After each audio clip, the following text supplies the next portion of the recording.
Jika ada Pak Bakar ke sini menebar-nebar kabar yang ditebar-tebar pun bisa menjadi bahan kelakaran. Jika Pak Bakar di sini juga tak berakar,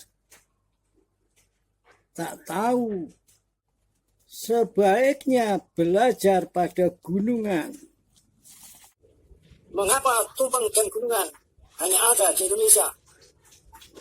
Tumpeng dan gunungan mengapa tetap eksis sejak zaman dulu kala? Bahkan bila ada yang tak mengerti, berusaha mengusik, maka yang didapatinya tetap saja tak berkutik. Semangat belajar lebih banyak lagi Pak Bakar. Ada juga baik buruk masuk hitungan yang mendasar. Bukan jubah segalanya. Tak mampu melihat apa yang ada di balik sarung.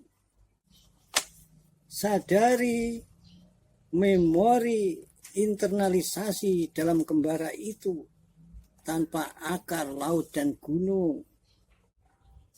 Sesungguhnya tradisi tumpeng lebih tinggi daripada mitos bulan sabit. Tradisi tumpeng juga lebih tinggi daripada mitos tanduk. Mitos tanduk 11-12 dengan mitos bulan sabit. Ingat, santai saja menyikapinya. Enggak usah kelewat sibuk. Tradisi itu sumbernya peristiwa. Mitos sumbernya juga peristiwa. Yaitu peristiwa sangat bermakna dalam konteks tertentu. Dalam hal ini adalah peristiwa biologis di masa lalu. Mitos tanduk dan bulan sabit dari peristiwa dua gunung. Mudah sekali mengaitkannya dan tak mungkin membuat bingung. Bahwa peristiwa sangat bermakna tentu perlu didokumentasikan. Bisa dengan simbol, tidak selalu harus dengan tulisan. Ketahuilah, mitos tanduk dan bulan sabit itu 11-12. Jangan bikin malu teman Pak Bakar. Belajar juga hidup di mana. Simbol tanduk dan bulan sabit itu mitos yang mendunia. Sumbernya letusan dua gunung yang memang mempengaruhi seluruh dunia. Dua peristiwa katastrofi yang pernah membuat manusia hampir punah karenanya.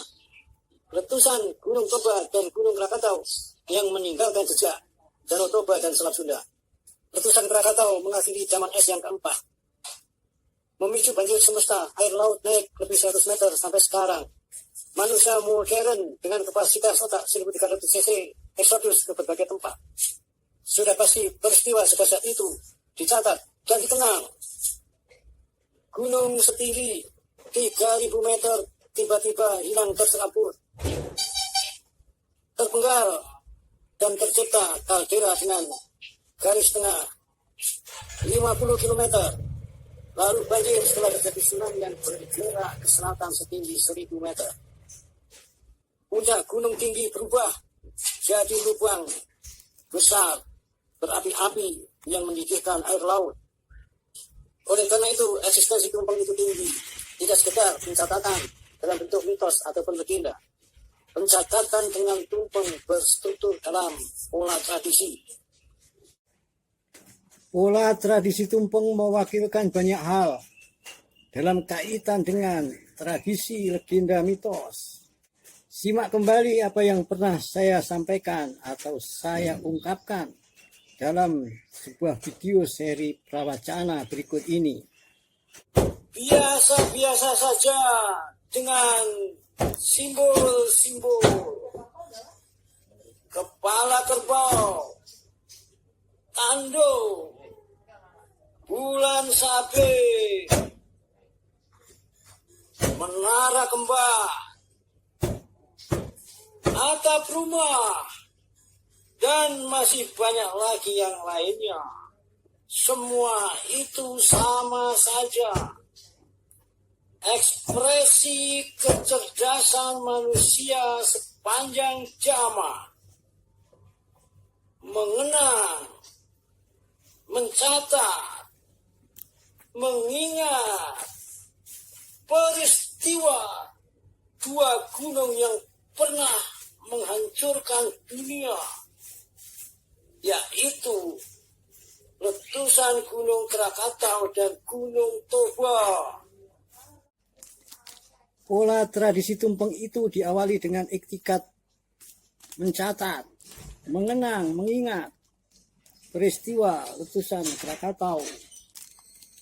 Ketika gunung yang tinggi menjulang tiba-tiba hilang, puncak gunung tinggi itu berubah menjadi kaldera sangat luas yang berapi-api dan mendidihkan air laut. Maka diciptakanlah cara menanak nasi menggunakan wadah berbentuk replika gunung terbalik yang puncaknya tenggelam di air mendidih. Yaitu replika gunung terbalik yang puncaknya tenggelam di air mendidih. Lalu menghasilkan tanakan nasi berbentuk gunung. Itulah tumpeng yang ternyata pun bermakna begitu jernih. Mohon digarisbawahi, tradisi itu sumbernya peristiwa. Peristiwa itu pada tatar rendah. Jangan diperalat untuk merendahkan yang tinggi. Wahai, ingatlah sedalam-dalam mungkin. Ingat, betapapun tradisi berkaitan dengan hal-hal yang bersifat sakral. Begitu pula dengan mitos yang terkadang dengan tradisi saling berjalin. Perhatikanlah bahwa sumbernya pada tatar rendah itu tak dapat disangkal. Jadi sumber mitos, tradisi itu pada tatar rendah. Jangan diperalat untuk merendahkan yang sumbernya tinggi. Jangan menistakan yang sumbernya tinggi pada yang sumbernya rendah. Jangan merendahkan yang tinggi secara membenturkannya dengan tradisi. Semangat belajar lebih banyak lagi, Pak Bakar. Jangan bikin malu teman, Pak Bakar. Belajar juga hidup di mana